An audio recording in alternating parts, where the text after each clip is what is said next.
All right, so a lot of people think that you have to be rich, have perfect credit, or wait until you're 30 to buy your first home, right?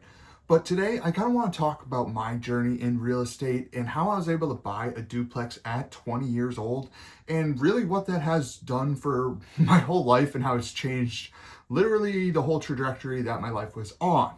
So, first, I just want to do a little introduction. Hi, and welcome to my channel. My name is Moynihan. I'm a local real estate agent and investor based out of Keene. If you're looking to move to the area, learn more about real estate, feel free to reach out to me. I'd be more than happy to help. Or if you want to sit down with me, have an actual conversation, down below in the description, there's a link to my calendar where you can book a free 15-30-minute call. We'll jump on a call, discuss your real estate goals, see how I can help you achieve those. But without further ado, let's just dive into really how I came into real estate. So I'm going to give you a little bit of background, going to be super quick. You don't have to watch this if you don't want to. But my background was growing up, my family had a house and that's where we were growing up. That house eventually burnt down.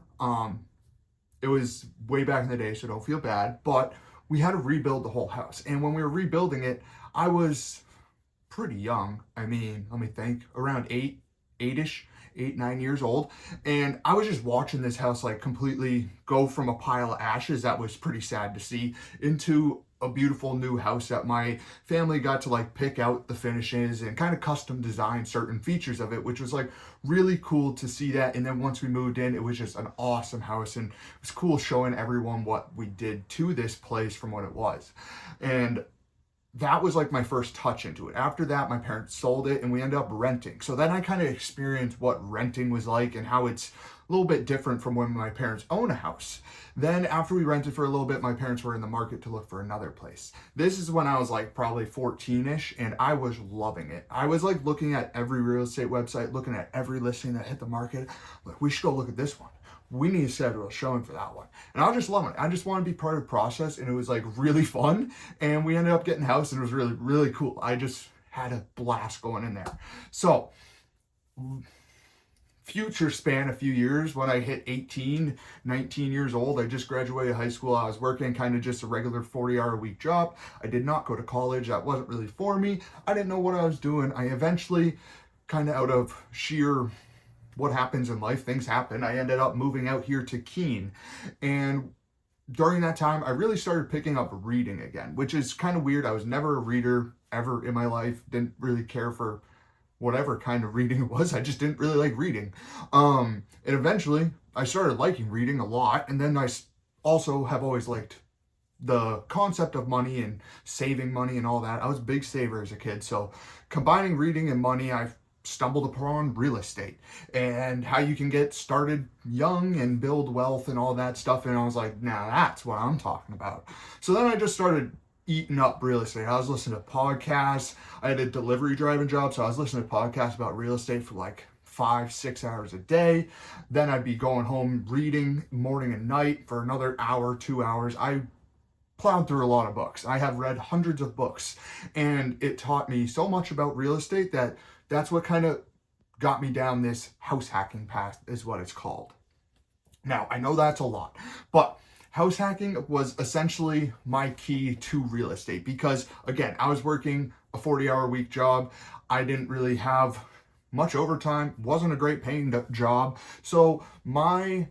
And I had a truck payment at the time. So my pre-approval was pretty low. I was at like 170, if not lower. It was bad. There wasn't much even back then. And that's when New Hampshire prices were, you could get a nice house for 250, 300,000, but I couldn't find nothing.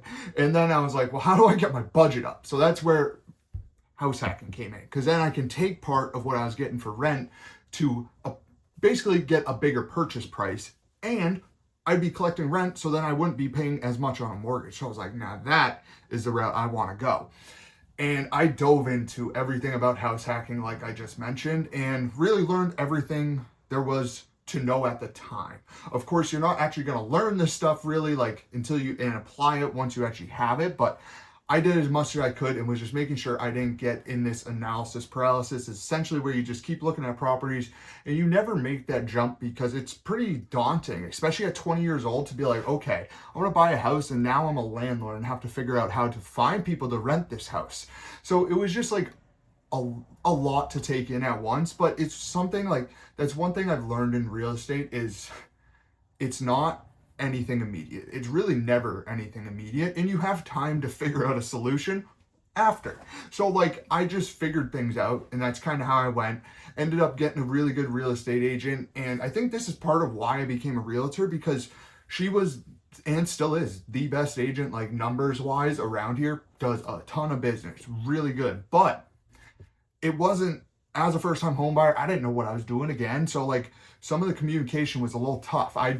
There was some miscommunication towards the closing, and I was freaking out because essentially I thought I was going to be losing money that I already like kind of got in the contract negotiations, but we ended up working out. But it was just very stressful, and I didn't love that. So I think that kind of hinted me more towards this. And another reason was because I wanted to be able to like get my own properties and use myself as an agent. So I was like, this is a good movement into it. So before I get too sidetracked on my agent side, buying the rental, I ended up finding this one. It took a little bit, but I ended up finding my first rental, and I inherited a tenant, and she was like this super nice, like mid 50-year-old lady. And it was just so weird going into her unit and being like, this is now my house. You're going to be paying me rent and doing all this. And I did it really professionally, I think, at the time. I don't know. But it was just a nerve-wracking experience. But again, it's just one of those things you kind of have to learn as you go. So what did this duplex allow me to do? Well, it allowed me to go from paying $1,700 a month in rent for this 3-bedroom apartment that I only use 1 bedroom of, way too big of an apartment. And I moved into a house that I was now owning. My mortgage payment was about $1,450 a month, and I was collecting $1,400 a month from the downstairs tenant. And I was living upstairs in a 2-bedroom apartment for $50 a month, essentially. So this freed up so much financial stress off of me, because again, I wasn't working a great job. It kind of sucked, and I wasn't getting paid much, so it was pretty tight. And I was able to basically delete my whole rent housing payment while now buying a property and having a house. So it was just a crazy thing, and it actually worked. So that was amazing. Once it worked, I'm like, I'm hooked in real estate now. So that's when I really went down the path of becoming an agent. And again, at first I did it more for like practicality, to become a real estate investor. I wanted a real estate license, but then I was like, no, I really actually do want to sell. Like, this is pretty cool. I remembered how I felt when I was trying to help my parents find a house, even though I was a kid. It was a super fun time. And then learning about it and actually becoming an agent, I've found that it really was a great job that was cut out for me. And by doing that way, where I had that duplex, it allowed me to actually cut my hours from 45 hours a week down to 20 hours a week, so that I could do part-time driving and then part-time real estate. So that actually allowed me the leeway to get into it. And then a few years later, I actually bought another duplex, did the same thing. And then once I bought that second duplex, I made a deal with myself. Once I bought that, I would become a full-time real estate agent. And that's what I've been for the past 3 years. And over the past 3 years, I've been grateful enough to be in this business and triple my business each year in the past 3 years. Gonna try that again next year. It's gonna be a stretch, but we're gonna shoot for it. So hit me up if you're looking to buy, sell, or invest, because I am here for you. So it just taught me a lot about how real estate can change your life, like truly change your life. And I'll see a lot of people in real estate, and I've helped a few really change their perspective from being like, okay, you want a house. I understand you want a house. And then you like kind of really uncover their motivation. Like, do you want a house just to have a house, or like, what about this option? And that's where like I brought up multifamily investing to multiple people, because they're starting young and they want to make a good decision. And it's like the way I looked at it when I got into house hacking, I'm not saying you have to get into house hacking, but the way I looked at it, it's like I was in that position in life where all I was doing was affording a rental. That's all I could afford. I couldn't afford the house I wanted. So I was like, okay, do I keep spending money on rent? No, I don't want to just be throwing $20,000 a year into some other dude's pocket. That doesn't sound fun.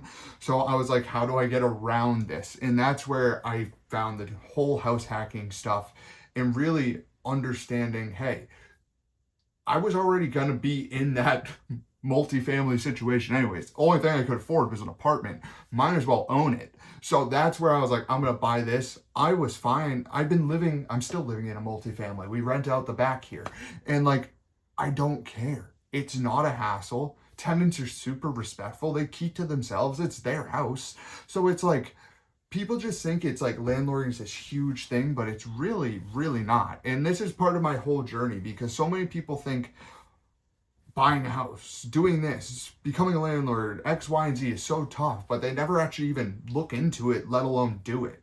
So it's like, you have to do these things to understand and get the experience to be good at them. And that was like a huge thing with becoming a real estate agent. A lot of this stuff is repetitive and just learning better ways of doing it, how to help people more efficiently. And of course, like now I'm a real estate agent, so that's a big focus. I still do multifamily investing, but I've been focused on my business for the last 3 years. And when I left my W-2, well, guess what? My income left with it. So like I had to restart the whole job thing again. I went from making, I don't know, kind of like probably with real estate and my job, I was probably making around 50, 60 grand a year. Then my first full year of real estate, I made like 25, if that. So that's tough, but you got to stick with it to make it through. And that's what I've been able to do. So like, the reason I want to tell my journey into real estate is because it's not like when people say, or like when I tell people that I own real estate, they think like, oh, how does he do that? Like he already has rentals. It's like, yeah, but like I got into this before I was even a real estate agent. I was just like you. I had no clue what I was doing. Absolutely no clue. I just knew I wanted to buy a house and build some wealth. So I'm like, how do I do this in this crappy situation? And I didn't say this in there, but my first house I bought with $5,000 is all I brought to closing. $5,020 to be exact, because I remember getting the check for that. And that was a 3.5% down payment. I got closing costs applied to it. So all I had to pay was $5,000, and I had a rental property. So it was pretty crazy. So why did I make this video? Just for people to understand where I'm coming from if you decide to work with me. I figure things out. I will get you the answer. Don't expect me to have the answer on everything. I also want to make this video to just say, like, you don't have to be super rich to buy a house. You don't have to be in this super great position where you're making $300,000 a year. Now, of course, house prices have went up since when I bought it. But guess what? So hasn't pay. So hasn't other things. So the position really matters. If you want to win in real estate, whether you're investing, just buying a house, doing whatever, actually take the time to plan it out. Look at what you're going to be doing, decide on a plan, and learn about it. Pick up a dang gum book for once in your life and learn about the thing. They help. Learn from other people's mistakes so you don't have to make them and waste your time. That is a good way of doing it. And I hope I've saved you some time on some of these YouTube videos I make, because I have made some mistakes. But really, in all honesty, I wanted to make this video because anyone can buy real estate. It does take preparation. It does take planning. You might have to wait. When I did it, I started applying, I think, to buy a house at 18 years old. I didn't get pre-approved until about 19. And again, I was looking at single families at that time. I probably looked at single families for 2, 3, 4, 5 months or so, probably about 4 or 5 months. And then I said, you know what, we're going to switch this and we're going to start looking at multifamilies. Then I looked at a ton of multifamilies before I actually found the one. Things don't happen overnight in real estate, and just understand that. So like, get a plan, slowly move, slowly progress. If it's saving for the down payment, if it's fixing your credit, if it's just learning how to do a real estate transaction. Not like you have to, that's why we have agents to walk you through it, but sometimes it just helps for you to be prepared too, because you should understand the process from your point of view, because even if the agent explains it to you like we do, sometimes there's miscommunication and people don't understand what the other person's saying because of the way they put it. So overall, I hope you enjoyed this video, my little story of my journey through real estate. It has been up and down, and like, my rental real estate I'm still learning the whole landlord thing. I just had a tenant leave. I messed something up. I didn't mess it up, but I moved things too quickly. I should have just waited a second, taken a breath.